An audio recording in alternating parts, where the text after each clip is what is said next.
الحمد لله نحمده ونستعينه ونستغفره ونؤمن به ونتوكل عليه ونعوذ بالله من شرور أنفسنا من يهده الله فلا مضل له ومن يضلله فلا هادي له ونشهد أن لا إله إلا الله وحده لا شريك له ونشهد أن سيدنا وسندنا وحبيبنا وقريبنا ومولانا محمدا أرسله بالحق بشيرا ونذيرا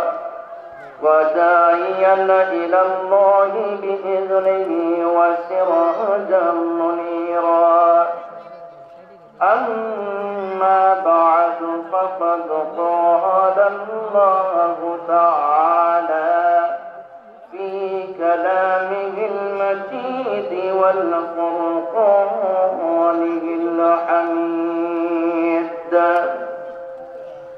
সকলে আমার সাথে জবান খুলে পড়ি আউযু বিল্লাহি মিনাশ শাইতানির রাজীম বিসমিল্লাহির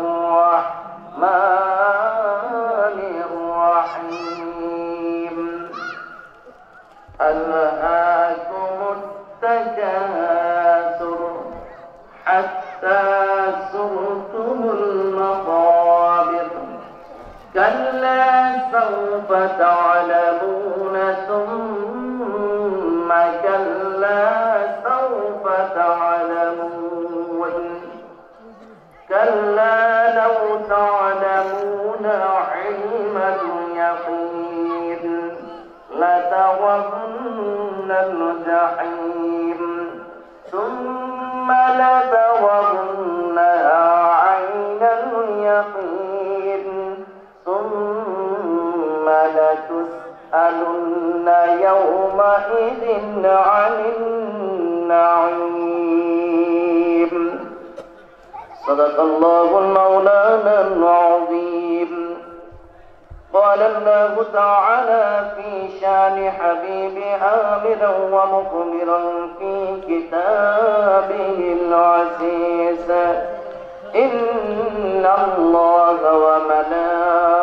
وملائكته يصلون على النبي يا أيها الذين آمنوا صلوا عليه وسلموا تسليما صلى الله على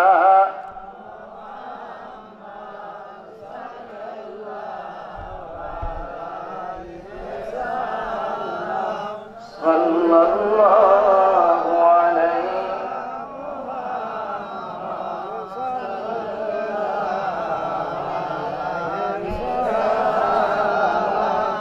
নবীজি মদিনায় কান্দে উম্মতের গুনার কারণে ঘুরতেছি তোমার তালাশে ঘুরতেছি তোমার তালাশে থেকো না পর্দার আড়ালে সাল্লাল্লাহু আলা সাল্লাল্লাহু আলাইহি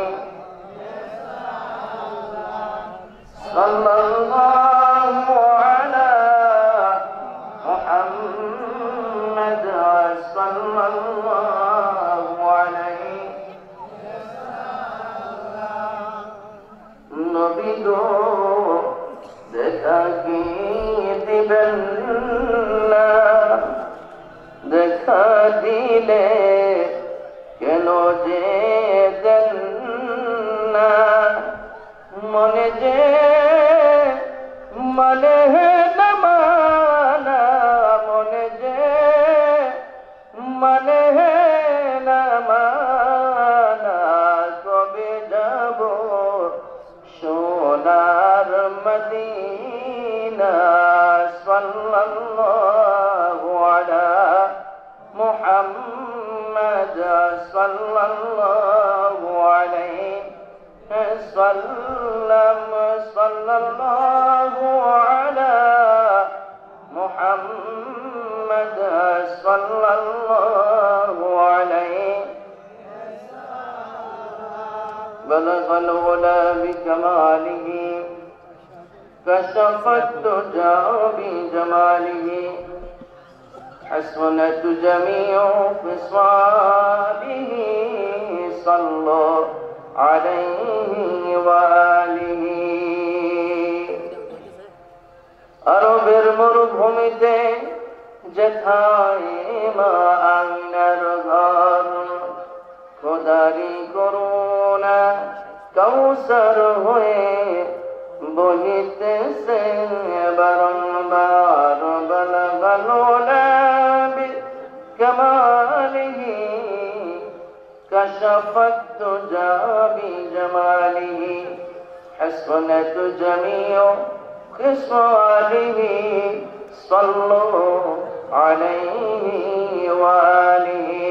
لا إله إلا الله، لا إله إلا الله، لا إله إلا الله، لا إله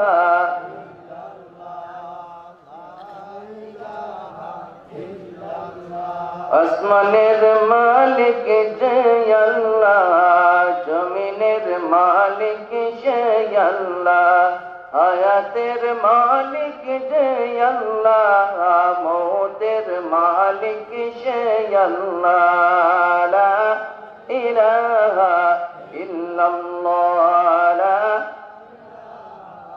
আমরা জিকিরের সাথে সামনে জায়গাগুলো পূরণ করে সামনে আগে এসে, সামনে আগে এসে لا إله إلا الله। সামনে আসে, সামনে আসে, সামনে আসে, খালি জায়গাগুলো পূরণ করলে এটা খারাপ দেখায়। সামনে আসে। আলহামদুলিল্লাহ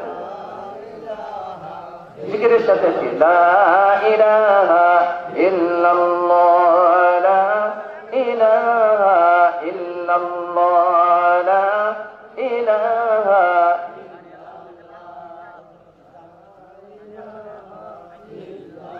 একটু মেহেরবানি করে সামনে আসেন। এই যে সামনে ফাঁকা জায়গা বলি একটু পূরণ করে বসেন সামনের জায়গায়।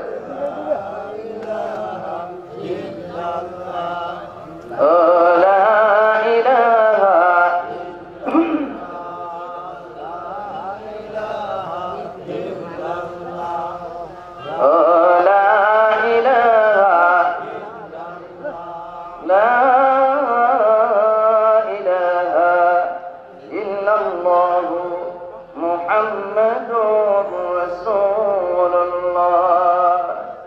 সাল্লাল্লাহু আলাইহি ওয়াসাল্লাম। শোনো মুসলমান, খুশির জয়গান, এলাকাবাসী করলো কায়েম জান্নাতের বাগান। মারহাবা। শোনো মুসলমান, খুশির জয়গান, এলাকাবাসী করলো কায়েম জান্নাতের বাগান। এই বাগানে আসলো যারা, এই বাগানে আসলো যারা, সবাইকে আহলান সাহলান। শোনো মুসলমান, খুশির জয়গান, এলাকাবাসী করলো কায়েম জান্নাতের বাগান। আল্লাহু আকবার। আপনারা খুশি না বাজার? আলহামদুলিল্লাহ। মৃত ব্যক্তিদের রুহের মাগফিরাত কামনার্থে ওয়াদা যুব সংঘের উদ্যোগে 2 দিনব্যাপী তাফসীর অন্তর মাহফিলের প্রথম দিনের সম্মানিত সভাপতি, আমার অত্যন্ত শ্রদ্ধাভাজন, আমাদের এলাকার সকলের সুপরিচিত নয়নের মণি, হৃদয়ের স্পন্দন, বিন্দুবাসিনী বালক উচ্চ বিদ্যালয় মসজিদের সম্মানিত ইমাম ও খতিব কাজী হযরত মাওলানা মোহাম্মদ হযরত আলী সাহেব দামাত বরকাতুহুম, আল্লাহ পাক হুজুরকে হায়াতে তাইয়্যিবা সিয়াতে কুল্লিয়া নসিব করুন। জোরে বলুন আমিন। আজকের মাহফিলের প্রধান বক্তা বাংলার আলোড়ন সৃষ্টিকারী বক্তা, আমাদের সকলের সুপরিচিত জামালপুরের কৃতি সন্তান, যার মাধ্যমে আমাদের অনেকগুলি তাফসীরুল কোরআন মাহফিল উদ্বোধন হয়েছে, সেই মহান ব্যক্তিত্ব আলহাজ হযরত মাওলানা মোহাম্মদ আখতারুজ্জামান সিদ্দিকী সাহেব দামাত বরকাতুহুম, আল্লাহ পাক হুজুরকে হায়াতে তাইয়্যিবা সিয়াতে কুল্লিয়া নসিব করুন। জোরে বলুন আমিন। আরো জোরে বলুন আমিন। আজকের মাহফিলের প্রধান অতিথি জনাব আলহাজ আমানুর রহমান খান রানা সাহেব, সাবেক সংসদ সদস্য, আমাদের সকলের সুপরিচিত এবং ক্ষুধাভীরু যে কয়েকজন মানুষ পেয়েছি তার মধ্যে আমি যতদূর আলোচনা পেয়েছি আলহামদুলিল্লাহ আমরা পেয়ে খুশি না বেজার? আলহামদুলিল্লাহ। পাশে আজকে বিশেষ অতিথির যিনি আমাদের এখানে উপস্থিত আছেন, আমার অত্যন্ত কাছের এবং প্রিয় মানুষ, প্যানেল চেয়ারম্যান সংগ্রামপুর ইউনিয়ন পরিষদের জনাব মির্জা আনোয়ার হোসেন সাহেব, আল্লাহ পাক মামাকে হায়াতে তাইয়্যিবা সিয়াতে কুল্লিয়া নসিব করুন। বলুন আমিন। আরো বিশেষ অতিথি যারা আছেন, জনাব মোহাম্মদ এমদাদুল হক সরকার সাহেব, চেয়ারম্যান 10 নং রসুলপুর ইউনিয়ন পরিষদ, জনাব মোহাম্মদ আব্দুল মান্নান সাহেব, বিশিষ্ট ইসলাম রাজনীতিবিদ, বলিহাটবাড়ি, এবং আব্দুল বাসিত সাহেব, সিনিয়র ওয়ারেন্ট অফিসার, অবসরপ্রাপ্ত। আল্লাহ পাক সকলকে হায়াতে তাইয়্যিবা নসিব করুন। জোরে বলুন আমিন। আমার সামনে উপবিষ্ট মুরব্বিয়ানে আজম, যুবক ভাইয়েরা, পর্দার আড়ালে আমার সরলা সতী সাধবী আমার মা ও বোনেরা, সকলের প্রতি রহিল আমার অন্তঃস্থল থেকে আবারও সালাম। আসসালামু আলাইকুম ওয়া রাহমাতুল্লাহি ওয়া বারাকাতুহু। কষ্ট হচ্ছে আপনাদের? সালামের জবাবটা একটু জোরে হলে ভালো হতো, এতে বোঝা যায় যে আপনারা একটু কাহিল অবস্থায় আছেন নাকি? কাহিল আছেন? সালাম দেওয়া কি সুন্নত? সালাম দেওয়া কি বলেন? একটু মাসালা বলতে হয় তো, কি তাই না? সালাম দেওয়া সুন্নত, সালামের জবাব দেওয়া ওয়াজিব। জবাবের অর্থাৎ সালামের চাইতে জবাবটাতে ওয়াজিব, যেহেতু ওটার গুরুত্ব আরো বেশি। আল্লাহ রাসূল বলছেন, যে ব্যক্তি সালাম দিল তার চাইতে উত্তম করে তুমি জবাবটা দিয়ে দাও। সুবহানাল্লাহ। আর যে ব্যক্তি আগে সালাম দিবে সে হিংসা থেকে মুক্ত হয়ে যাবে। সুবহানাল্লাহ। আমাদের ভিতরে হিংসা আছে কি নাই? কি বলেন, আছে কি নাই? এই হিংসা আছে না মানে 100% আছে। আর হিংসা আল্লাহ পাক আমাদের দান করছেন, এটা প্রত্যেকের মধ্যেই আছে। এই হিংসার থেকে যদি আমরা মুক্ত হতে চাই তাহলে সালামের ব্যাপক প্রসার চালাতে হবে। কথা বলেন ঠিক কিনা?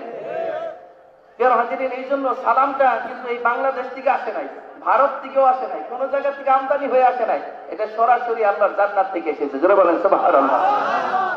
আল্লাহ পাক সর্বপ্রথম সাইয়্যিদনা আদম আলাইহিস সালাতু ওয়াস সালামকে সৃষ্টি করার পরে প্রথম তার যে বাক্য ছিল, তার যে শব্দ ছিল, ফেরেশতাদের সাথে সাক্ষাৎ হওয়ার পরে তখন তিনি সালাম প্রথম দিয়েছিলেন। সালাম বলেন সুবহানাল্লাহ। আল্লাহ পাক বললেন, আদম, ফেরেশতারা কি বলে সেটা তুমি জেনে রাখো, এটা শুনে রাখো, ওটা তোমার সন্তানদের জন্য সালাম হবে, সালামের জবাব হবে। বলেন সুবহানাল্লাহ। সেখান থেকে সালাম আসছে। এই জন্য সালামটাই হলো দোয়া। সালাম মানে কি? জোরে বলেন, সালাম অর্থ কি? দোয়া। আজকের এই মাহফিলটাও কিসের জন্য? দোয়া। কথা বলেন ঠিক কিনা? মৃত ব্যক্তিদের রুহের মাগফিরাত। মাগফিরাত মানে কি? তার জন্য মাগফিরাত মানে ক্ষমা প্রার্থনা করা, দোয়া প্রার্থনা করা। এই দোয়ার জন্য মারা যাওয়ার পরে যদি আমি দোয়া করতে পারি তাহলে মারা যাওয়ার আগে দোয়ার প্রয়োজন আছে কি নাই? জোরে বলেন, আছে কি নাই? যদি তাই থাকে তাহলে এই দোয়া কি আমি সবার জন্য করতে পারবো? আচ্ছা বলেন তো, কার বাবা মা মারা গেলে দোয়া করেন না? একটু জোরে বলেন। করেন? বাবা মা মারা গেলে দোয়া করি, সন্তান মারা গেলে দোয়া করি, স্ত্রী মারা গেলে দোয়া করি, চাচা মারা গেলে দোয়া করি, আত্মীয় স্বজন পাড়া প্রতিবেশী মুরব্বী মারা গেলে দোয়া করি। করি কি করি না? কেন মারা যাওয়ার আগে যে দোয়া করি, এই দোয়াটা আগে করলে কি অসুবিধা? কি বলেন? আগে করলে অসুবিধা? আজকে দোয়া শিখতে হবে আগে। খালি মাহফিলে আসবো আর চলে যাবো আর কোন সুর কেমন এইটা ধরে রাখবো না। আগে আমার প্রত্যেকটা বিষয়ের উপর চিন্তা করে যে কথাটা বলবো ওই কথাটা নিজে আমল করতে হবে এবং ওই আমলের নিয়তে বসলে আজকে মাহফিলের ফায়দা হবে। কথা বলেন ঠিক কিনা? এই জন্য আমরা এখান থেকে প্রথমে একটা মাসালা শিখে নেই যে সালাম দিব এটা কাকে, কাকে সালাম দিব? খালি হুজুরদের সালাম দিব? দেখেন না এখন আগে নাম ধরে হুজুরের সম্মান কত। হুজুর আসসালামু আলাইকুম, আল্লাহ রসুল কিন্তু এই শিক্ষা দেন নাই হুজুর আসসালামু আলাইকুম, স্যার আসসালামু আলাইকুম, মুরব্বী আসসালামু আলাইকুম না। প্রথম হইছে আল্লাহ রসুল বলেন ক্বালা রাসূলুল্লাহ সাল্লাল্লাহু আলাইহি ওয়াসাল্লাম আসসালামু ক্বাবলাল কালাম, কথা বলার পূর্বে আগে তুমি সালাম দিয়ে দাও। আগে সালাম পরে কালাম। আগে তুমি কথা বলবে, আগে তুমি সালাম দিবে, পরে হলো তুমি কথা বলবে। অর্থাৎ আগে তার জন্য দোয়া করবে, এরপরে তার সাথে কথা বলবে, কথা বিনিময় করবে, আলোচনা করবে। যে কোন আলোচনা, ওই আলোচনা যদি হয় ওই আলোচনার মধ্যে বরকত হবে কিনা? কি বলেন? বরকত হবে কিনা? সালাম দিতে হবে। শুধু মুরব্বী দেখলে নয়, ছোট থেকে বড় বড়দেরকে আগে সালাম দিতে হবে। আল্লাহ রসুল মাঝে মাঝে তিনি বাচ্চাদেরকেও সালাম দিতেন তাদের শিক্ষা দেওয়ার জন্য। যদি তাদেরকে সালাম দিতে হয় আস্তে করে বাচ্চাদেরকে যদি সালাম দেয়, ওই বাচ্চা বড় হয়ে একদিন এই সালাম শিখে মুরব্বীকে আগে সালাম দিয়ে দেবে। কথা বলে ঠিক কিনা? আজকে আমরা মুরব্বীদেরকে সালাম দেই না, বাচ্চাদেরকেও সালাম দেই না, ঘরের বিবিকে তো দেই না। ঘরের বিবিকে সালাম দেওয়া যায় আছে? মাশাআল্লাহ মাশাআল্লাহ, এই তো ফতোয়া শিখতেছে। ঘরের বিবিকে সালাম দেওয়া যায় আছে? সবাই বললেন না যে ঘরের বিবিকে সালাম দেওয়া যায় আছে? ছেলেকে সালাম দেওয়া যায় আছে? নাতিকে সালাম দেওয়া যায় আছে? কিন্তু আছে সব পকেটে, মনে হয় তালা মেরে রেখেছি, ঠোঁটটা দিয়ে এত কথা বের হয়, সালাম বের হয় না। কথা বলেন ঠিক কিনা? সালাম বের হয় না। সালাম যেন আমরা দিতেই পারি না, মনে হয় এরকম অবস্থা হয়ে গেছে। মুসলমান এক মুসলমান আরেক মুসলমানের জন্য কল্যাণ কামনা করা, এক মুসলমান আরেক মুসলমানের উপরে 6টা হক আছে। জোরে বলেন কয়টা হক আছে? 6টা হক আছে। এক নম্বর হক হলো যখন তার সাথে সাক্ষাৎ হবে প্রথমেই সালাম দিবে। সুবহানাল্লাহ কইতেন না? দেখা হলে কি দিবে? কথাটা ভালো করে খেয়াল করেন। এক মুসলমান, আবার বলেন, এক মুসলমান আরেক মুসলমানের সাথে সাক্ষাৎ হলে প্রথমে কি দিবে? সালাম দিবে। হক কয়টা? 6টা। তার মধ্যে 1 নাম্বার কি? সালাম। 1 নম্বরে কি? সালাম। আপনাদের কাছে প্রশ্ন, আমরা যে আমাদের স্ত্রীদেরকে সালাম দেই না, স্ত্রীরা কি মুসলমান না? কি ধরতে পারছেন? স্ত্রী কি মুসলমান? তাহলে তার হক আমি তাই করতেছি না, স্ত্রীকে সালাম দিচ্ছি না। ছেলে কি মুসলমান না হিন্দু? মুসলমান। ছেলেকে সালাম দিচ্ছি না। ভাই হিন্দু না মুসলমান? ভাইও মুসলমান, তাকেও সালাম দিচ্ছি না। তাহলে বোঝা যায় যে আমরা মুসলমান নামে আছি, কামের বেলায় কণ্ঠ না। কথা বলেন ঠিক কিনা? এই জন্য মুসলিম হতে হবে। মুসলিম নাম দিয়ে লাভ হবে না। মুসলমান হতে হলে মুসলমানের যে দিক নির্দেশনাগুলি আছে, যেগুলি আদেশ এবং নিষেধ আছে, ওগুলা পুঙ্খানুরূপে মেনে চলতেই হবে ইনশাআল্লাহ। ইনশাআল্লাহ মানবো তো ইনশাআল্লাহ? আলহামদুলিল্লাহ আলহামদুলিল্লাহ। এই জন্য আমি আবার বলছি, সালাম আবার দেই, দেখি আপনাদের জবানটা খোলে কিনা। আসসালামু আলাইকুম ওয়া রাহমাতুল্লাহ। আল্লাহ কবুল করুন। আলহামদুলিল্লাহ। আল্লাহ পাক আমাদেরকে এই জালিসুর রহমান বেহেশতের বাগানে আসার মতো যে আল্লাহ আমাদের তৌফিক দান করেছেন, যে মাবুদ আমাদেরকে হাজারো ব্যস্ততার মধ্য থেকে দুনিয়ার সমস্ত মহব্বতের বন্ধনকে ছিন্ন করে বিশ্ব নন্দিত বিশ্ব মুবাশশির জনাবে মুহাম্মদুর রাসূলুল্লাহ সাল্লাল্লাহু আলাইহি ওয়াসাল্লামের মুখ নিঃসৃত ভাষায় যে বাগানটা জান্নাতের বাগান হিসেবে ঘোষণা করেছেন, সেই জান্নাতের বাগানে বসার মতো যে আল্লাহ আমাদের তৌফিক দান করেছেন, সেই মহান রবের দরবারে হৃদয়ের সমস্ত আবেগ এবং ভালোবাসা দিয়ে রাতের নিস্তব্ধকে উজ্জ্বল করে সকলে জোরে সুরে বলি আলহামদুলিল্লাহ, আজরে বলি আলহামদুলিল্লাহ, হামদান কাসীরা তাইয়িবান মুবারাকান ফীহি। লক্ষ কোটি দরুদ ও সালাম সাইয়্যিদুল মুরসালিন শাফিউল মুযনিবিন ইমামুল মুরসালিন খাতামুন নবিয়্যিন, যে নবীজি জন্ম থেকে শুরু করে কিয়ামত পর্যন্ত উম্মতের জন্য পাগল পারা পাই ইয়া রাব্বি হাবলি উম্মতি উম্মতি বলে চোখের পানি করে অজরে ধরাবেন, সেই নবীজির শানে যে নবীজি আজও মদিনাতুল মুনাওয়ারায় সবুজ গম্বুজের নিচে শুয়ে ইয়া রাব্বি হাবলি উম্মতি উম্মতি বলে চোখের পানিগুলি ধরাচ্ছেন, সে নবীজির শানে আরেকবার দিল খুলে মহব্বতের সাথে হৃদয়টুকু মদিনার দিকে ঝুলিয়ে দিয়ে মহব্বতের সাথে আরেকবার বলে নেই সাল্লাল্লাহু আলাইহি ওয়াসাল্লাম। প্রিয় হাজিরিন, আমি আপনাদের সম্মুখে সূরাতুল পাক কালামের 102 নম্বর সূরা 102 নম্বর সূরা সূরাতুল তাকাসুর আপনাদের সামনে তেলাওয়াত করেছি। আল্লাহ রাব্বুল আলামিন চাহে তো উক্ত সূরার উপরে আলোচনা রাখবো, আমা তাওফিকি ইল্লা বিল্লাহ। প্রিয় হাজিরিন,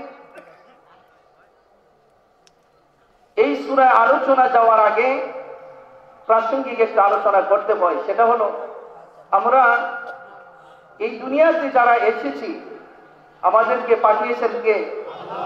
জোরে বলেন, কে পাঠিয়েছেন? আমাদের সৃষ্টি করেছেন কে? আল্লাহ যদি সৃষ্টি করে থাকেন, তার মহব্বত ভালোবাসা আমাদের প্রতি বেশি না কম? আর জোরে বলেন, বেশি না কম? দুনিয়ার সবার চাইতে সবচেয়ে বেশি ভালোবাসেন কে? আল্লাহ। কথা বলেন ঠিক কিনা? আল্লাহ যদি ভালোবাসেন, সে আল্লাহর ভালোবাসা আমাদের এটা নেওয়া দরকার আছে কিনা? যে ভালোবাসে বেশি উনি তাদেরকে বেশি পরামর্শ দেন যাতে কোনো মুসিবত না হয়। কথা বলেন ঠিক কিনা?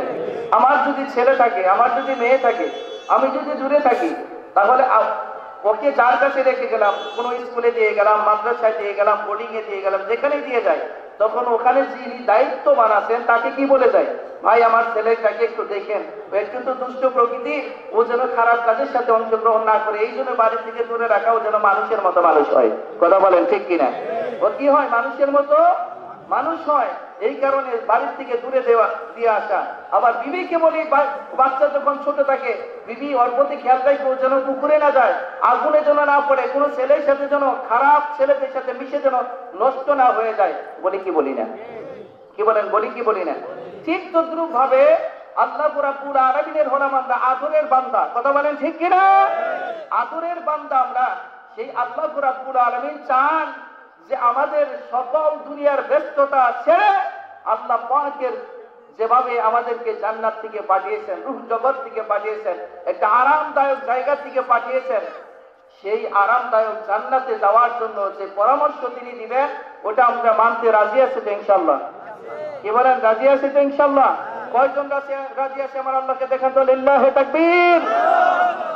আল্লাহ আমাদের কবুল করুন। লা ইলাহা ইল্লাল্লাহ, লা ইলাহা ইল্লাল্লাহ, লা ইলাহা ইল্লাল্লাহ মুহাম্মাদুর রাসূলুল্লাহ সাল্লাল্লাহু আলাইহি ওয়াসাল্লাম। প্রিয় হাজিরিন, প্রত্যেকটা মানুষ লাভ খোঁজে। কথা বলেন ঠিক কিনা? লাভ ছাড়া কেউ কোনো জায়গায় যেতে চায় না, পাগলেও লাভ ছাড়া ঘোরে না। কথা বলেন ঠিক কিনা? প্রত্যেকটা মানুষ লাভ খোঁজে। আর জ্ঞানীবান মানুষ যারা, প্রত্যেকটা কদম ফালানোর আগে চিন্তা করে যে আমার লাভ হবে না লোকসান হবে। যদি লোকসান হয় সামনে পা বাড়ায় না, আর যদি চিন্তা করে যে আমার লাভ হবে, এক কদমের জায়গায় 2 কদম দিতেও সে রাজি হয়ে যায়। কথা বলেন ঠিক কিনা? আজকে আমরা যে কালাম থেকে শুনবো, এই কালাম পুরাটাই লাভের। কথা বলেন ঠিক কিনা? মুমিন বান্দার জন্য পুরাটাই লাভের। এক একটা হরফে 10-10টা নেকি আল্লাহ রাব্বুল আলামিন লিখে দিবেন। বলেন সুবহানাল্লাহ। ও ভাই, দোস্ত বুজুর্গ, আমি আপনাদের সম্মুখে এমন একটি সূরা তেলাওয়াত করেছি, সূরাটির নাম হলো তাকাসুর। নাম কি? সূরা তাকাসুর কোরআন শরীফের 102 নম্বর সূরা, 8টি আয়াত আছে, একটি রুকু, 8টি আয়াতে একটি রুকু। সূরাটি মক্কায় নাযিল হয়েছে। সকল মুফাসসিরিন কেরাম একমত। ইমাম বুখারী রাহমাতুল্লাহ আলাইহি তিনি বলছেন ঘটনাটা মনে হয় মদিনায়, যার কারণে তিনি বলছেন সূরাটা মাদানী। তো একজনের কথাই তো হয় না, অনেকেই হযরত সকল উলামায়ে কেরাম যেহেতু বলছেন এটা মাক্কি সূরা, আমরা মাক্কি সূরায় ধরে নিলাম। প্রিয় হাজিরিন, এই সূরাটি এমন একটি সূরা, বিশ্বনবী সাল্লাল্লাহু আলাইহি ওয়াসাল্লাম মসজিদে নববীতে সাহাবীদের উদ্দেশ্যে বললেন, ও সাহাবীরা বলো তো কোন ব্যক্তি আছো 1000 কোরআন শরীফের 1000 আয়াত তেলাওয়াত করে রাতে ঘুমাবে? একটা লোক হাত উঠায় না, কারণ চাকরি খানি কথা নয় নাকি? 1000 আয়াত কিন্তু সহজ কথা নয়, অনেক আয়াত। এত আয়াত পড়ে কেউ ঘুমাতে পারবে না। সবাই চুপ রয়ে গেল, কেউ পারে না, কেউ হাত উঠায় না, কোনো কথা বলে না। আল্লাহর হাবিব বললেন, ও সাহাবীরা তোমরা কি সূরা তাকাসুর পারো না? আল্লাহর হাবিব যখন বলেছেন সূরা তাকাসুর পারো কিনা, সকলে হাত উঠেছে। হুজুর এই সূরাটা তো আমরা পারি, সকলেই পারি।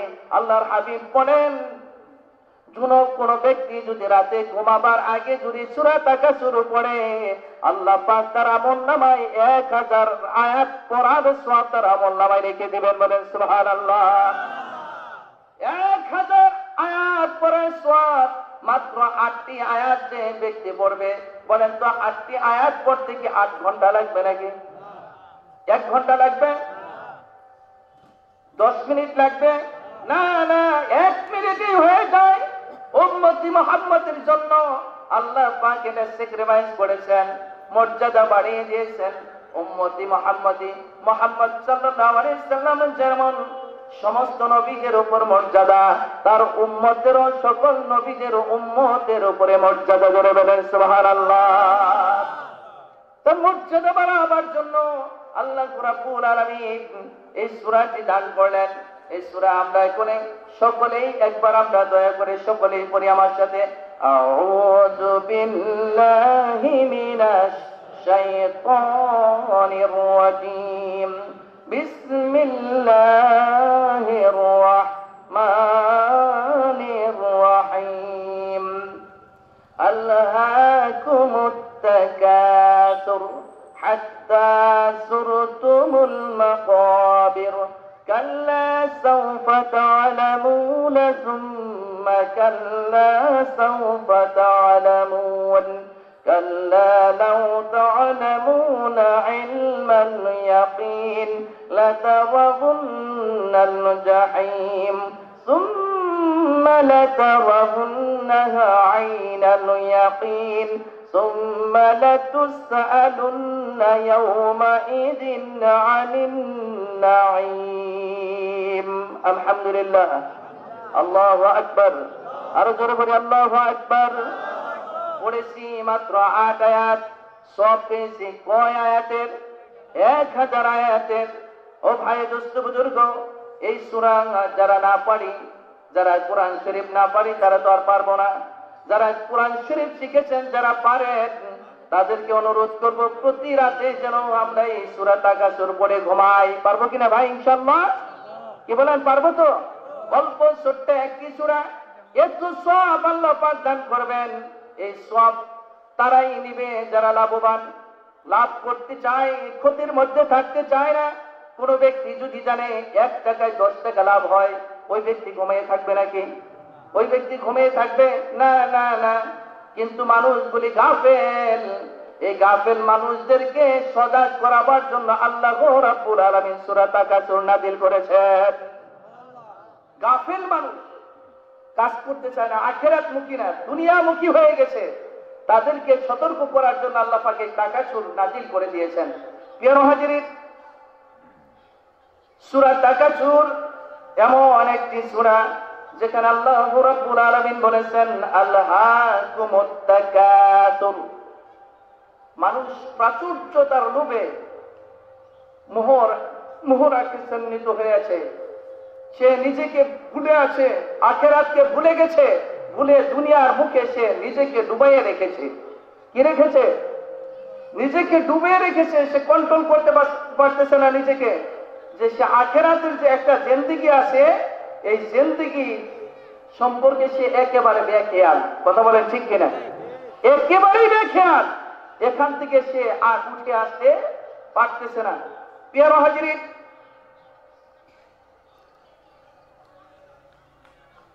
এই মানুষগুলি আখিরাতমুখী হওয়ার জন্য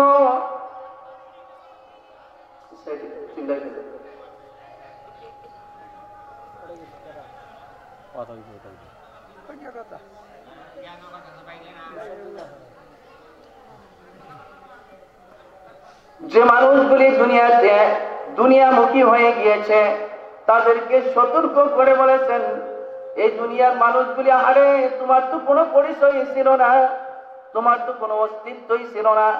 যে মাবুদ তোমাকে অস্তিত্ব দিলেন, যে মাবুদ তোমাকে পরিচয় দিলেন, ওই আল্লাহকে ভুলে কিভাবে তুমি থাকো? কিভাবে তুমি এইভাবে আল্লাহকে ভুলে তুমি থাকতে পারো? এই জন্য আমাদের প্রত্যেককে চিন্তা করতে হবে যে মাবুদ আমাদেরকে পাঠালেন, ওই রব্বুল আলামিন আমাদেরকে বলতেছেন যে ও বান্দা, তোমার তো এমন একটা সময় ছিল যে সময় এটা তোমার কোনো উল্লেখযোগ্য কোনো পরিচয় ছিল না। সূরা দাহরের ভিতরে আল্লাহ রাব্বুল আলামিন বলেন, আল্লাহ আতা আলাল ইনসানি হিনুম মিনাদ দাহরি লাম ইয়াকুন শাইয়্যাম মাযকুরা। মানুষ উপরে কি অন্তরহীন মহাকালের এমন একটি সময় অতিবাহিত হয়েছে যে তার উল্লেখযোগ্য কোন জিনিস পরিচয় দেওয়ার মতো কিছুই ছিল না। কথা বলেন ঠিক কিনা? কোন পরিচয় ছিল না আমাদের। এমন একটা সময় আমাদের আছে কি নাই? অনেক মানুষ আমরা এখানে এসেছি, বলেন তো আমাদের পূর্বপুরুষের 2-4 পুরীর নাম আমরা বলতে পারবো? দাদার নাম বলতে পারলেও দাদার নাম বলতে পারি না, তার আগের নাম বলতে পারি না। আমার কোথায় বলি, আমার বয়স 40 থেকে 42। আচ্ছা, 42 বছর আগে, 43 বছর আগে আলমগীর নামে কেউ কি এই পৃথিবীতে এসেছিল? কি বলেন, আসছিল? কেউ আসে নাই, কেউ জানতো না। এমন একটা অবস্থার মধ্যে আমরা পড়ে আছি ভাই, এই নামটাও যে জানতো না। আবার এমন একটা সময় আসবে যে আমার নামটাও একদিন সব ভুলে যাবে। কথা বলেন ঠিক কিনা?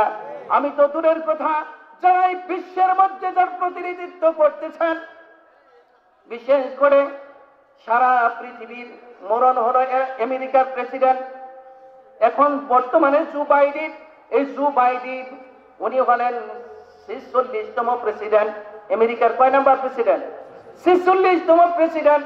এই 46তম প্রেসিডেন্ট যে জো বাইডেন, আচ্ছা বলেন তো উনার আগে যে কয়জন প্রেসিডেন্ট চলে গেছেন, কয়জনের নামই আমরা জানি? অত দূর যাওয়া লাগবে না। বাংলাদেশে বর্তমান প্রেসিডেন্ট শেখ হাসিনা, কত এমপি মন্ত্রী যারা চলে গেছে তাদের নামই আমরা কয়জনে জানি? আগের কয়জন জানি? 50 বছর ধরে বাংলাদেশ হয়েছে। কয় বছর? 50 বছর ধরে বাংলাদেশ হয়েছে। এই কয়েকদিনের মধ্যে কতজন প্রেসিডেন্ট, কতজন এমপি মন্ত্রী উলট পালট হয়েছে, কয়জনের নাম জানি? কেউ জানি না। আর এই বন্ধুরা আমার, কি জন্য যে আমরা দুনিয়ার মুখে মোহে পড়ে আল্লাহকে ভুলে গেছি। এই জন্য আল্লাহ পাক বলেন, ইন্নাল ইনসানা মা গাররাকা বিরাব্বিকাল কারীম। মানুষ কি করে, ও দুনিয়ার মানুষ, হে মানব মণ্ডলী, তোমাদেরকে কিসে আমি আল্লাহ কারীম থেকে তোমাদেরকে ভুলে রেখেছে, গাফেল করে রেখেছে? কে তোমাদেরকে গাফেল করেছে আমার ইবাদত থেকে? যে আল্লাহ আমাদেরকে এত সুন্দর করে সৃষ্টি করেছেন, যে মাবুদ আমাদেরকে এত সুন্দর দুটি চোখ দিয়েছেন, দেখি দেন নাই? আলাম নাজআলহু আইনাইন ওয়া লিসানান ওয়া শাফাতাইন। আল্লাহু আকবার। এই চোখের দিকে তাকান, আল্লাহ পাক ডাক দিয়ে বলতেছে, আমি কি তোমাদেরকে 2টা চক্ষু দেই নাই? আমি কি 2টি ওষ্ঠ দেই নাই? একটা জিহ্বা দেই নাই? যা দিয়ে তোমরা দেখো, যে মুখ দিয়ে তোমরা কথা বলো, যে জিহ্বা দিয়ে তোমরা স্বাদ আচ্ছাদন করো। ও ভাই দোস্ত বুজুর্গ, ওই মালিককে যারা ভুলে যাবে, ওই ভুল পথের মানুষগুলিকে সঠিক পথে আনার জন্য এই তাফসীরুল কুরআন মাহফিল দেওয়া হয়। কথা বলেন ঠিক কিনা? ও ভাই দোস্ত বুজুর্গ, সুতরাং আমাদেরকে বুঝতে হবে, বুঝে নিতে হবে যে আল্লাহ পাক আমাদের ভালো চান না খারাপ চান? জোরে বলেন, ভালো চান না খারাপ চান? আল্লাহ যদি আমাদের ভালো চায়, তাহলে আমাদের ভালো যদি আমরা না চাই, তাহলে আমাদের মতো বোকা কেউ থাকতে পারে নাকি? আমাদের মতো কেউ বোকা থাকতে পারে না। সুতরাং নিজের ভালো কে না বোঝে? আমি অনেক সময় বক্তৃতায় বলে থাকি, শালা পাগলেও তো নিজের বুঝটা বুঝে। আমার মনে হয় আমরা পাগলও না, অন্য একটা জাতি। কথা বলেন ঠিক কিনা? পাগলেও কিন্তু ভালোটা বোঝে। ওই পাগলকে যদি বলা হয়, এই পাগল তুই আগুনে হাত দিয়ে, বলেন তো পাগলে হাত দিবে নাকি? হাত দিবে না। কিন্তু আমরা ইচ্ছা করে জাহান্নাম কামাই করতেছি, নিজেরা কিন্তু একবারও টের পাচ্ছি না যে কিসের জন্য আমরা যাচ্ছি। ও ভাই দোস্ত বুজুর্গ, সব কিছু বলতেছি, এটা আমার, ওটা আমার, সেটা আমার, কিন্তু আসলে আমার বলতে কিছু আছে নাকি?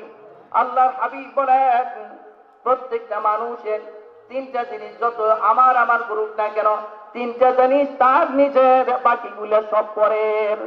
কয়টা জিনিস জোরে বলেন? আরো জোরে বলেন, কয়টা? তিনটা। এক নাম্বার হলো যেটা সে খেয়ে শেষ করেছে, এটা তার। দুই নাম্বার হলো যে কাপড়টা পরে ছিঁড়ে ফেলেছে, এটা তার। আর তিন নাম্বার হলো যে নেক আমলটা করেছে, এটা তার, বাকিগুলা সব পরের। আমার যত বড় বিল্ডিং হোক না কেন, যত বড় বাড়িওয়ালা হই না কেন, যত বড় ব্যাংক ব্যালেন্সওয়ালা হই না কেন, যত বড় ক্ষমতাওয়ালা হই না কেন, যত বড় আমি মাস্তান হই না কেন, আমার সম্পদের পাহাড় যদি গড়ে যায়, আমি মারা যাওয়ার পরে আমার কোনো কিছু থাকবে নাকি? কিচ্ছু থাকবে না। ও ভাই দোস্ত বুজুর্গ, কিসের আশায়, কিসের নেশায় দেখেন আজকে আমরা আল্লাহকে ভুলে যাচ্ছি। আল্লাহ পাক যে ডাক দিয়েছেন, যে মহান রব আমাদেরকে ডাক দিয়েছেন যে তোমরা জান্নাতের দিকে আসো, জান্নাতের দিকে আসো, বলছি কি বলেন নাই? জাহান্নাম থেকে ফিরে থাকো, ফিরে থাকো। জাহান্নাম থেকে ফিরে থাকতে বলছে, জান্নাতের দিকে আসতে বলছেন। ওই কাজগুলি করতে বলেছেন যে কাজে জান্নাত পাওয়া যায়। কথা বলেন ঠিক কিনা? যে কাজগুলি করলে জান্নাত পাওয়া যায়, ওই কাজগুলি করার জন্য কে বলেছেন? জোরে বলেন, কে বলেছেন? আল্লাহ বলেছেন, ইন্নাল্লাযীনা আমানু ওয়া আমিলুস সালিহাতি কানাত লাহুম জান্নাতুল ফিরদাউস নুজুলা। আল্লাহু আকবার। আল্লাহ রাব্বুল আলামিন বলেন, নিশ্চয়ই যারা ঈমান এনেছে এবং নেক আমল করেছে, বদ আমল ছেড়েছে, নেক আমল করেছে, বদ আমল ছেড়েছে, আমার সাথে বলেন, নেক আমল করেছে, বদ আমল ছেড়েছে, আল্লাহ পাক বলেন আমার জান্নাতুল ফিরদাউস তাদের জন্য অপেক্ষা করতেছে। জোরে বলেন সুবহানাল্লাহ। জান্নাতুল ফিরদাউস তাদের জন্য অপেক্ষা করে। এখন নেক আমল কি? নেক আমল তো আমরা অনেকেই বুঝি না। আমরা মনে করি যে নামাজ পড়াটাই নেক আমল। না না, শুধু নেক আমল নামাজই নয়, শুধু রোজাই নেক আমল নয়, শুধু যাকাতই নেক আমল নয়। অন্যায় কাজ থেকে নেক কাজের আহ্বান করা, সৎ কাজের আদেশ, অসৎ কাজ থেকে নিষেধ করা, এই দুটার বিনিময়ে হলো নেক আমল। কথা বলেন ঠিক কিনা? আল্লাহ রাব্বুল আলামিন নেক আমলের উদাহরণ এইভাবে দিয়েছেন, ওয়ামা আতাকুমুর রাসূলু ফাখুযুহু ওয়ামা নাহাকুম আনহু ফান্তাহু। আমার বন্ধু যা কিছু নিয়ে এসেছে তা তোমরা ধরো। খুঁজু মানে কি? ধারণ করো, ওটা ধরো। যা ছেড়ে দিয়েছে তা তোমরা ছেড়ে দাও। তাহলে আল্লাহ রাসূল যা নিয়েছে তা ধরবো, যা ছেড়ে দিয়েছে তা আমরা ছাড়বো। রাজি তো ইনশাআল্লাহ? কি বলেন, রাজি তো? ও ভাই দোস্ত বুজুর্গ, বুঝতে হবে যে আল্লাহ রাসূল কি নিয়ে এসেছেন, তারও তো একটা মিশন আছে, তারও তো একটা দল আছে। আছে কি নেই? আল্লাহ রাসূলের দল আছে কি নাই? দল যদি না থাকে, আজ থেকে আমাকে একটু বলতে হবে। বলেন তো দয়া করে, মারা যাওয়ার পরে কবরে যে রাখা হয়, ওই কবরে রাখার পরে যে দোয়াটা পড়া হয়, বলেন তো ওই দোয়াটা কি পড়া হয়? বিসমিল্লাহি, বলেন তো, বিসমিল্লাহি আলা মিল্লাতি রাসূলিল্লাহ বলে কি বলে না? আরো জোরে বলেন, বলে কি বলে না? একটা জিনিস মনে রাখবেন, যেহেতু আল্লাহ রাসূলের এই দোয়া শিখানো দোয়া আমরা কবরে গিয়ে পড়ি, একটা মানুষকেও আপনি পাবেন না, একটা মানুষকেও আপনি পাইবেন না যে এই দোয়া না পড়ে তাকে রাখা হয়। প্রত্যেকটা মানুষকে ওই কবরে যখন রাখা হয় এই দোয়া পড়ে বিসমিল্লাহি আলা মিল্লাতি রাসূলিল্লাহ, কি বললাম, আল্লাহর নাম নিয়ে রসুলের দলভুক্ত করে তোমাকে রেখে গেলাম। কার দল করে? জোরে বলেন, কার দল করে? রসুলের দলভুক্ত করে আপনাকে আমাকে ওই কবরে রাখবে। কিন্তু দুনিয়ায় বেঁচে থাকা অবস্থায় করেছে কার দল? এখন বলেন তো, বেজাল বাজলো না তো? বেজাল বাজলো না তো? ঠিক আছে তো কথা? দল করলাম কার? দুনিয়ায় যার সাথে দল করেছি, যার সাথে সময় দিয়েছি, যার জন্য জীবন দিতে আমরা প্রস্তুত ছিলাম, আজকে আপনি মারা যান, মারা যাওয়ার সাথে মাটি দেওয়ার সাথে সাথে দলের থেকে আপনার সমস্ত নামগুলি কেটে ছারখার করে দেবে। কথা বলেন ঠিক কিনা? আপনাকে গুড বাই বেনাই চলে আসবে। আপনি আর আমি কি কিসের সলিমুদ্দিন আর কলিমুদ্দিন? বাংলাদেশে যারা পাওয়ারফুল ছিল বলেন তো, জিল্লুর রহমানের নাম শুনেছেন? সে আমাদের বাংলাদেশের কি ছিল? প্রেসিডেন্ট ছিল। দোয়া করে আল্লাহ পাক তাকে মাফ করে দিন, জোরে বলুন আমিন। ও ভাই দোস্ত বুজুর্গ, এমন একটা অবস্থায় গিয়েছে যে পত্রিকায় এসেছে ওনার স্ত্রী আগে মারা গেছে, উনি পরে মারা গেছেন। জানেন তো সিরিয়ালটা কি ছিল? মারা তো যাওয়ার কথা ছিল আগে, উনি নাকি পরে? কেউ সিরিয়াল জানে না। স্ত্রী আগে চলে গেল, বনানীতে ওনার কবর দেওয়া হলো। স্ত্রীকে কবর যেখানে দেওয়া হয়েছে ওই জায়গার মধ্যে প্রেসিডেন্ট জিল্লুর রহমান সাহেবকে একই কবরে কবরস্থ করা হয়েছে। বলেন তো, আমাদের জায়গা হলো 3.5 হাত। হিসাব যদি করি 3.5 হাত জায়গা পাই। এই 3.5 হাত জায়গার মধ্যে একজন প্রেসিডেন্টকে ওই কবরে যদি রাখা হয়, জায়গা পাইছে কত দূর? 2.25 হাত। 3.5 হাতের অর্ধেক কত? 2.25 হাত। একজন প্রেসিডেন্ট, বাংলাদেশের প্রেসিডেন্ট, এত পাওয়ারফুল এবং এত জনপ্রিয়তা থাকা সত্ত্বেও যদি 2.25 হাত জায়গা পায়, ও মুসলমান, তুমি এত কিছু করতেছ, তুমি পাইবা কয় হাত? চিন্তা করা দরকার আছে কি নেই ভাই? কি বলেন, দরকার আছে কি নাই? যদি ওই চিন্তা যদি মাথায় থাকে, কোন ব্যক্তি কোনদিন কোন অন্যায় কাজ করতে পারবে না। ও ভাইরা আমার, বন্ধুরা আমার, এই জন্য আল্লাহ পাক বললেন আলহাকুমুত তাকাসুর, প্রাচুর্যের লোভে তোমরা আখিরাতকে ভুলেই গেছো। হযরত আলী রাদিয়াল্লাহু তাআলা আনহু সুন্দর করে বলেছেন, মানুষগুলি অতীতকে স্মরণ করে ভবিষ্যৎ নষ্ট করে, আবার ভবিষ্যৎকে গড়ার জন্য সে স্বাস্থ্য নষ্ট করে, আবার দুনিয়ার লোভে পড়ে দুনিয়ার সম্পদ অর্জন করে ওটা খরচ করে স্বাস্থ্যকে আবার ভালো বানায়। এমন ভাবে সে দুনিয়ায় চলে, মনে হয়েছে সে মরবেই না। কথা বলেন ঠিক কিনা?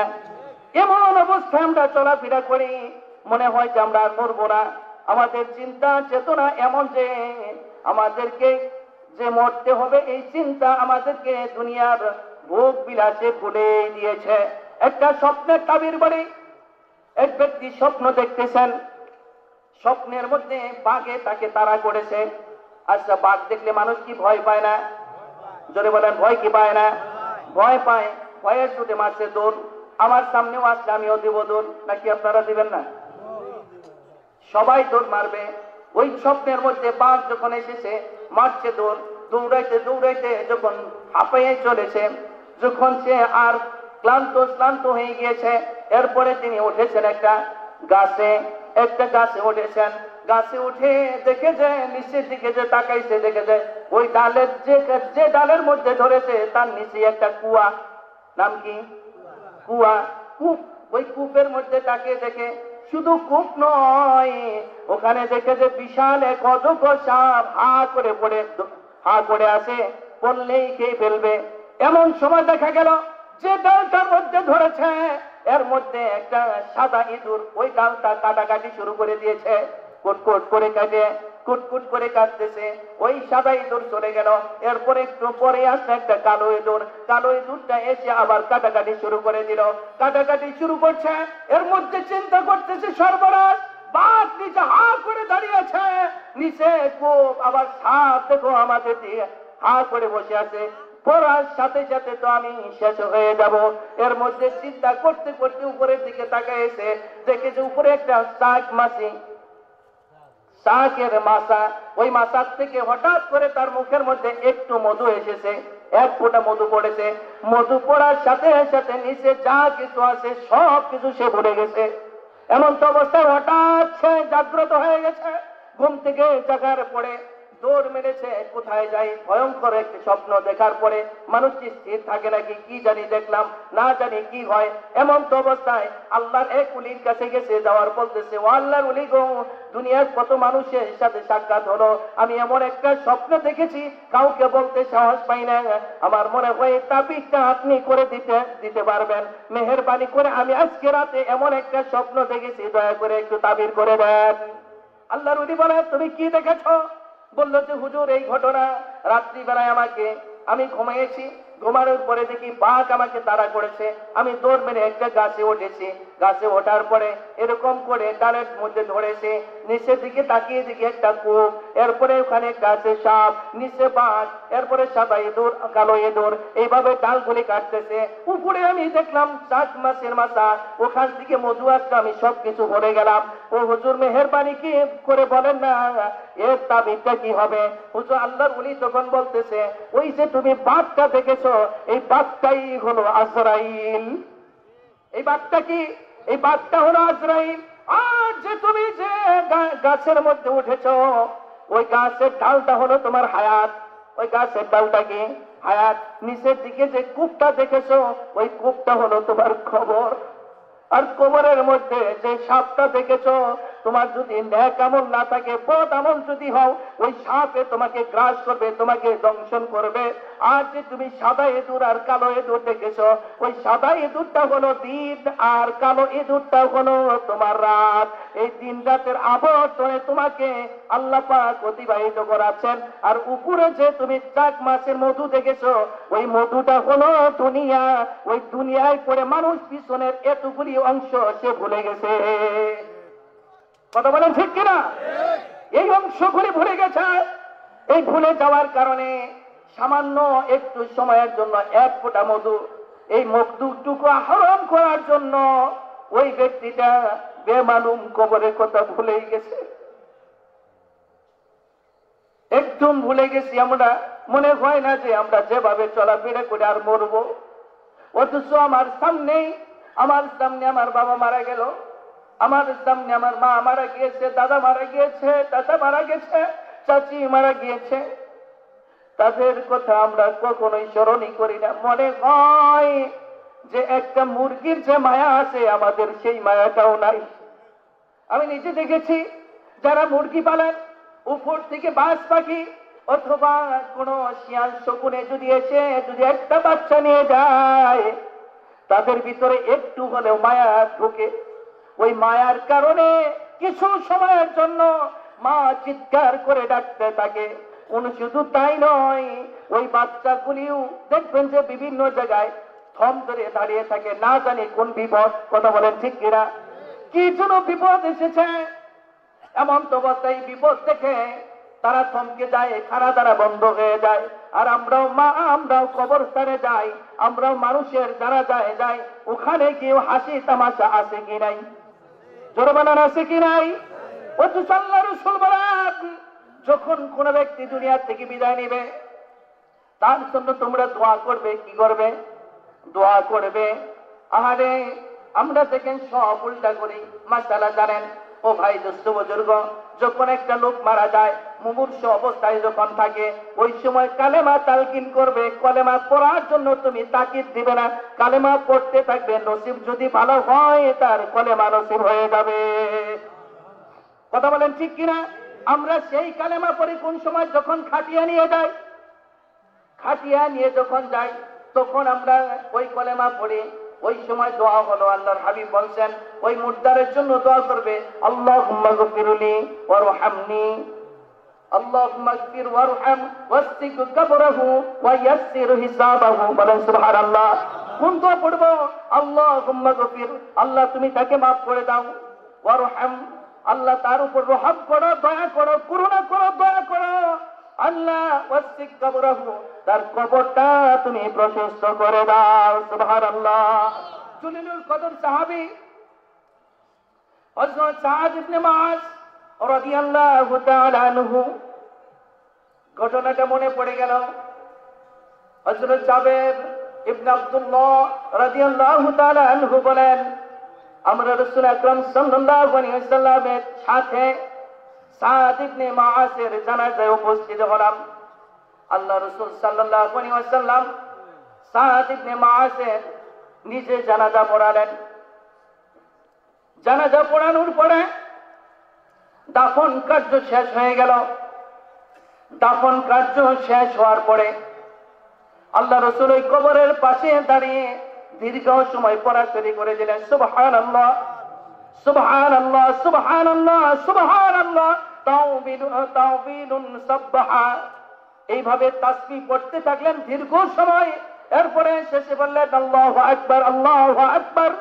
আমরাও সাথে সাথে বললাম আল্লাহু আকবার আল্লাহু আকবার। দীর্ঘ সময় পরে আল্লাহ রাসূলকে জিজ্ঞেস করলাম, ইয়া রাসূলুল্লাহ ইয়া হাবিবাল্লাহ, ইতিপূর্বে কত জানাজায় তো আপনার সাথে অংশগ্রহণ করেছি, সাদ ইবনে মুআজের এই জানাজার মধ্যে দাফন করার পরে যে তাসবিহগুলো যে আমলটা আপনি করেছেন, কোন জায়গায় তো এরকম আমল করতে দেখি নাই। ইয়া রাসূলুল্লাহ ইয়া হাবিবাল্লাহ, বলেন না এই আমলটা কিসের কারণে করেছেন? রাসূল আকরাম সাল্লাল্লাহু আলাইহি ওয়াসাল্লাম বলেন, আল্লাহ পাক আমার কাছে ওহী পাঠিয়েছেন, সাদ ইবনে মুআজ এমন একজন ব্যক্তিত্বের অধিকারী, তার মৌতে তার মৃত্যুতে আল্লাহ পাকের আরশটা কেঁপে উঠেছে। আল্লাহ পাকের আরশ কেঁপে উঠেছে।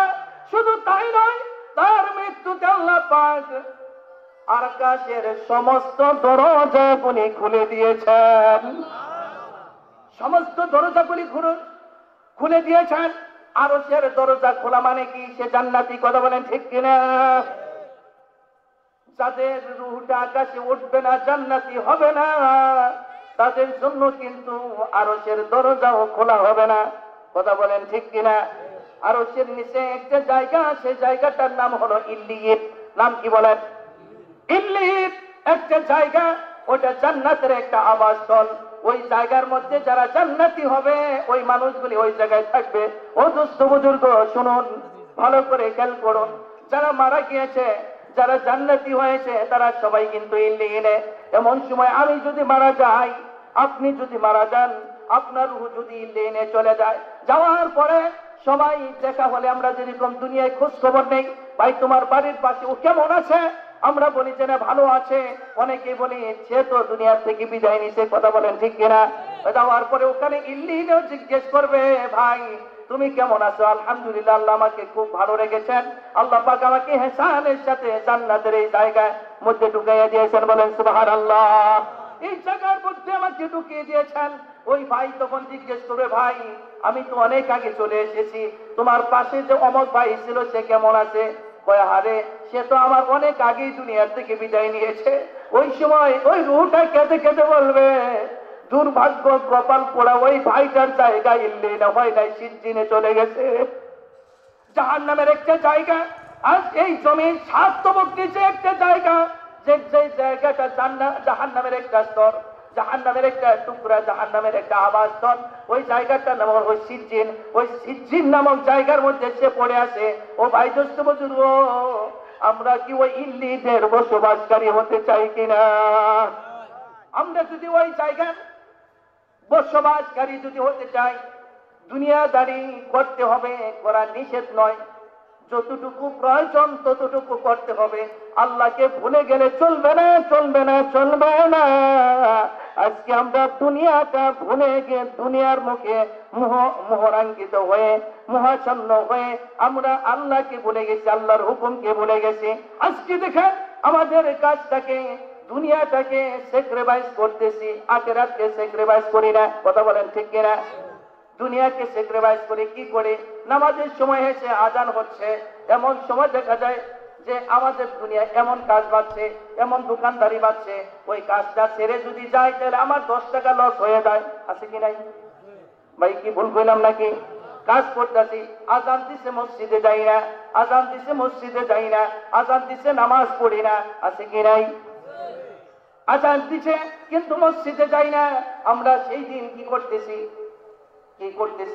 যে আমরা দুনিয়াকে প্রাধান্য দিচ্ছি, আখিরাতকে আমরা প্রাধান্য দিচ্ছি না। কথা বলেন ঠিক কিনা? কিন্তু ওই দিন এমন একটা সময় আসবে, মানুষগুলি কাঁদবে আর কাঁদবে, কোনো ভাষা থাকবে না, কেউ তাকে সহযোগিতাও করবে না, কেউ আর তাকে এসে আদর করে তার কান্না থামাবে না। চোখের পানি শেষ হয়ে যাবে, চোখ দিয়ে রক্তগুলি ঝরা শুরু হয়ে যাবে, কেউ কারোর দিকে তাকানোর টাইম পাবে না। জাহেরে মানুষ এই পৃথিবী সারি, কেমন কইরা জাহেরে মানুষ এই পৃথিবী সারি, ঠিক কিনা? কোথায় তোমার প্রাণের বন্ধু, কোথায় জোরের ভাই? চারিদিকে চাহিয়া দেখো, বন্ধু কেহ নাই। এই তো তোমার বাহাদুরি, এই তো জমিদারি, কেমন কইরা জাহেরে মানুষ এই পৃথিবী সারি, কেমন কইরা জাহেরে মানুষ এই পৃথিবী ছাড়ি। চারি জনার কাঁধে চইরা কবরপুরের বাড়ি, কেমন কইরা যায় রে মানুষ এই পৃথিবী সারি। কথা বলেন ঠিক কিনা? তো ভাই একটু দৃশ্যটা দেখেন না, কবরের দৃশ্য দেখলে কোনো মানুষ যদি একটু চিন্তা করে, কবরের কথা যদি চিন্তা করে, ওই লোকটা আল্লাহর ওলি হয়ে দুনিয়া থেকে বিদায় নেবে। কথা বলে ঠিক কিনা? আজকে আমরা ওই কবরের চিন্তা ভুলে গিয়েছি। কবরের চিন্তায় আরে মা খাদিজাতুল কুবরা রাদিয়াল্লাহু তাআলা আনহা, আল্লাহ রাসূল সাল্লাল্লাহু আলাইহি ওয়াসাল্লাম কবরের ভয়ঙ্কর আযাব সম্পর্কে আলোচনা করতেছিলেন। আর মা খাদিজা সেই আলোচনা শুনে এমন ভাবে কান্না শুরু করে দিলেন, কাঁদতেছেন আর কাঁদতেছেন, কেউ কান্না থামাতে পারে না, মা ফাতেমাও ফিরাতে পারে না। অনেক চেষ্টা করতেছে কিন্তু কোনো কান্না থামাথামি নাই, কোনো কথা বলে না, অসরণ হয় না, শুধু কাঁদতেছে আর কাঁদতেছে। ও ভাই দোস্ত বুজুর্গ, মনোযোগ মনোযোগ মনোযোগ, আমার মা বোনেরা মনোযোগ। আমার মা খাদিজা কি জন্য কেঁদেছেন, কবরের জন্য কিভাবে কেঁদেছেন? মা ফাতেমা চিন্তা করলেন, মাকে বাবা ছাড়া কেউ থামাতে পারবে না, কেউ সান্ত্বনা দিতে পারবে না। মার কান্না বন্ধ হয় না। নবীজির কাছে যেয়ে বললেন, আব্বা গো, আমার মা কান্না শুরু করছে, আপনি কি আলোচনা করতেছেন? এই আলোচনা শুনে কান্না শুরু হয়েছে আর বন্ধ হয় না। আল্লাহর হাবিব তড়িৎ গতিতে ঘরে ঢুকায় দেখে মা খাদিজা কাঁদতেছে আর কাঁদতেছে। এই পড়ে বলে, ও খাদিজা কি হয়েছে, কি জন্য তুমি কাঁদো, আমাকে একটু বলতে পারো? ও নবীজি, আমি কান্না থামাতে পারি, আমার তিনটা শর্ত আছে। ধরে বলেন কয়টা? তিনটা শর্ত আছে, আমি কান্না বন্ধ করতে পারি। আর যদি আপনি তিনটা শর্তে মানতে রাজি না হন, আমি কান্নাতে শুরু করেছি, শেষ আর হবে না। আল্লাহর হাবিব বলেন, ও খাদিজা তুমি কেঁদো না, তোমার কান্না আমি সইতে পারি না। খাদিজা, আমি ওয়াদা দিলাম, তোমার সমস্ত শর্তগুলি আমি নবীজি মেনে নিলাম। জোরে বলেন সুবহানাল্লাহ। ও খাদিজা, তোমার কি শর্ত? 1 নম্বর শর্ত দিতেছে, নবীজি গো, আমি যদি দুনিয়া থেকে বিদায়, আপনার আগে যদি আমি দুনিয়া থেকে বিদায়, দয়া করে আপনি আমাকে আপনার জামা দিয়ে আপনি আমার কাপড়ের কাপড়টা দিবেন, আপনার জামা দিয়ে আমার কাপড়ের কাপড় দিবেন। ওই জামার কাপড় দিয়ে কাপড়ের কাপড় দিলে আমি মনে করবো যে আল্লাহর হাবিবের গায়ের সাথে লাগানো যে কাপড়টা, এটা নিয়ে যদি আমি কবরে যাই, ওই কবর আমাকে চাপা দিতে পারবে না। আল্লাহু আকবার। কবর আমাকে চাপা দিতে পারবে না, কবর আমার দ্বার কাছে আসতে পারবে না, কবরের মাটি আমার কাছে আসতে পারবে না। ও আল্লাহর হাবিব, 2 নাম্বার হলো আপনি আমাকে জানাজা দিয়ে দিবেন। 2 নাম্বার জানাজা দেওয়ার পরে ওই যে কবরে আমাকে রাখবেন, ওই রাখার পরে ওই কবরের মধ্যে আপনি গোড়া করে দিবেন। কারণ আমি মনে করি আল্লাহ রসুলের পবিত্র যে মুবারক যে জমি মধ্যে লটুপটু খায়, ওই জমিন আমার সাথে কোনোদিন বেয়াদবি করবে না, আমার সাথে বেয়াদবি করবে না। হুজুর আরেকটা অনুরোধ হলো, আমি শুনেছি মনকার নাকির খুব ভয়ঙ্কর ভয়ঙ্কর, আমি ওই সওয়ালের জবাবটা দিতে পারবো না। আপনি মেহেরবানি করে আমার পক্ষ থেকে আপনি আমার সওয়ালের জবাবটা দিয়ে দিবেন। আল্লাহর হাবিব বলেন, খাদিজা তুমি কান্না বন্ধ করো, তোমার কান্না আমি সহ্য করতে পারি না, আমার কলিজা লেগে যায়। কারণ খাদিজা যখন আমি অসহায় ছিলাম, আমার কেউ ছিল না, বাবা নাই, মা নাই, তুমি আমাকে আশ্রয় দিয়েছো। তুমি এত বড় ধনাঢ্য মেয়ে হওয়া সত্ত্বেও তুমি নিজে ফকির হইয়া তুমি আমায় স্বামী হিসাবে আমাকে বরত্ব করেছো, আমাকে বড় বানিয়ে দিয়েছো, তোমার সব সম্পত্তি ইসলামের জন্য বিলীন করে দিয়েছো। ও খাদিজা যাও যাও, তুমি যা কয়টা শর্ত দিয়েছো ইনশাআল্লাহ আমি সেটা কবুল করে নিলাম। খাদিজা আর কবুল, খাদিজা রাদিয়াল্লাহু তাআলা আনহার কান্না বন্ধ হয়ে গেল। কিতাবে এসেছে কিছুদিন পর মা খাদিজা দুনিয়া থেকে বিদায় নিলেন। বিদায় নেওয়ার পরে তাকে যখন কবরস্থ করা হলো, ওই খাদিজার মাথাটা যতই একটু ডান দিকে রাখা হয়, ওই ডান দিক দিয়ে সোজা হয়ে একেবারে খাড়া হয়ে যায়। আল্লাহর হাবিব টেনশনে পড়ে গেলেন, আমি বারবার ডান দিকে কাজ করি, আমার খাদিজা কেন মাথা সোজা করে ফেলে?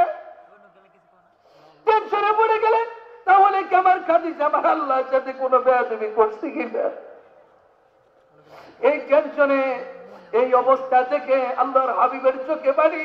আল্লাহ পাক জিবরাইলকে ডেকে ডেকে বলে, জিবরাইল যা যা আমার বন্ধুর কাছে সালাম বল, আর সে বলে দে আমার খাদিজা অন্যদিকে তাকিয়ে থাকো, আমি আল্লাহ এটা চাই না, আমার খাদিজা আরশের দিকে তাকিয়ে থাকুক, আমি আল্লাহ পাক এটাই চাই। বলে সুবহানাল্লাহ। খাদিজা উপরের দিকে তাকিয়ে রয়েছে, এমন তো অবস্থায় তার যখন দাফন হয়ে গেল। দাফন হওয়ার পরে আবু বকর, উসমান, ওমর, আলী সবাইকে বললেন, তোমরা চলে যাও, চলে যাও, চলে যাও, তোমাদের এখানে থাকতে হবে না, জানাজা শেষ, তোমরা চলে যাও, আমার কিছু কাজ বাকি আছে, কাজটা সেরে এরপরে আসবো। আল্লাহর হাবিব সবাইকে চলে যেতে বললেন, নিজে অপেক্ষা করতেছেন। এত সময়, অনেক সময় হয়ে গেল, কোন ফেরেশতা আসে না। ফেরেশতা যখন আসে না, আল্লাহর হাবিব টেনশনে পড়ে গেলেন, তাহলে কি আমার কি খাদিজা কি আল্লাহর সাথে কোনো বেয়াদবি করেছে কিনা? এমন তো অবস্থায় সে কান্নাকাটি শুরু করে দিয়েছে। আল্লাহ পাকের রহমতের দরিয়ার মধ্যে জোশ পয়দা হয়ে গেছে। আল্লাহ পাক বলে, ও ফেরেশতা জিবরাইল যাও যাও আমার বন্ধুর কাছে যাও, আমার বন্ধুকে যায় সালাম দাও আর বলো সে যেন বিনা চিন্তায় এখান থেকে চলে যায়। যে বন্ধু আমার যে বন্ধু যে তার স্ত্রীর প্রতি রাজি, আমি আল্লাহ পাক ওই খাদিজার প্রতি নিজে রাজি হয়ে গেছি। বলেন সুবহানাল্লাহ, লিল্লাহি তাকবীর, লিল্লাহি তাকবীর। প্রধান বক্তার আগমন, প্রধান বক্তার আগমন। আল্লাহ পাক আমাদের প্রধান বক্তাকে হায়াতে তাইয়্যিবা সিয়াতে কুল্লিয়া নসিব করুন, জোরে বলুন আমিন। যে যাই হোক, আমি শেষ পর্যন্ত চলে আসছি। ও ভাই দোস্ত বুজুর্গ, আল্লাহ রাব্বুল আলামিন জিবরাইল পাঠিয়ে দিয়ে বলতেছে, জিবরাইল যাও আমার বন্ধুর কাছে যেয়ে বলো যে খাদিজার সওয়ালের জবাব আল্লাহ পাক আরশ মহল্লাতে করে দিয়েছে, আপনারা চিন্তা করতে হবে না। ওই খাদিজার কবরে গিয়েছি ভাই, মক্কাতুল মুকাররমায় জান্নাতুল মুআল্লায় যখন গিয়েছি, হাত দুখানা তুলেছি, আবুল কাসেম কি নিয়ে ঘুমিয়ে আছে, আমার সাথে কিছু পাকিস্তানি এসে মোনাজাত করলে, চোখের পানি রাখতে পারি না। আমি দীর্ঘ প্রায় আধা ঘন্টার সময় কাটতেছিলাম, হাত যখন আমি মুছে ফেললাম, ওই পাকিস্তানি আবার বলতেছে, ও বাঙালি তুই আমার হাত উঠাও, আল্লাহু আকবার, আমার হাত উঠাও, আমার তো আবার একটু দোয়া করে যাই। ও ভাই দোস্ত বুজুর্গ, ওখানে গিয়ে মনে হয় জিন্দা খাদিজা এখনো ইসলামের জন্য আমাদের জন্য মায়ায় কাঁদতেছে। ওই কবরে কি আমাদের যাওয়া লাগবে কি লাগবে না? জোরে বলেন, যাওয়া লাগবে কি লাগবে না? যদি যেতে হয় কবরের কিছু সামান জোগাড় করা দরকার আছে কি নাই? জোরে বলেন আছে কি নাই? ওই ভাই এই জন্য কবি লিখেছেন মাটির বাড়ি মাটির ঘর মাটির হবে বিছানা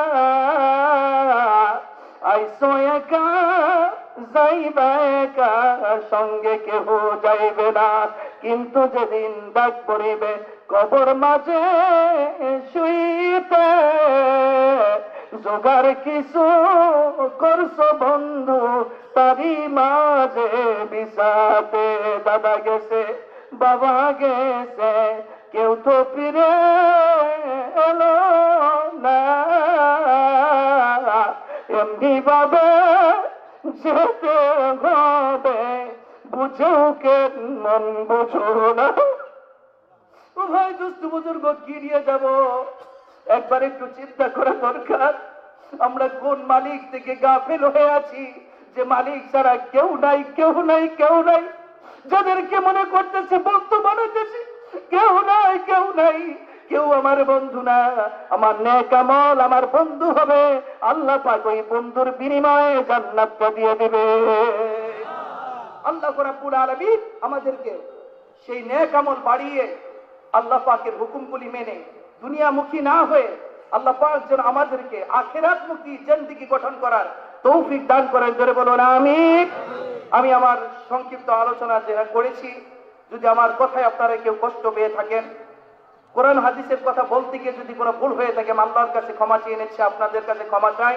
আমাকে আপনাদের ছেলে হিসাবে ভাই হিসাবে বন্ধু হিসাবে মাফ করে দিবেন আর আমার জন্য দোয়া করবেন। আল্লাহ পাক যেন দিনের খাদেম হিসাবে যতদিন জীবিত আছে আল্লাহ পাকের দিনের খাদেম হিসেবে আল্লাহ পাক আমাকে কবুল করেন। নিজে যেন আমল করতে পারি তদনুযায়ী মানুষকে যেন বলতে পারি আল্লাহ পাক সেই তৌফিক যেন দান করেন। জোরে বলুন আমিন। বিশেষ করে হুজুরকে দীর্ঘদিন পরে আমি পেয়েছি।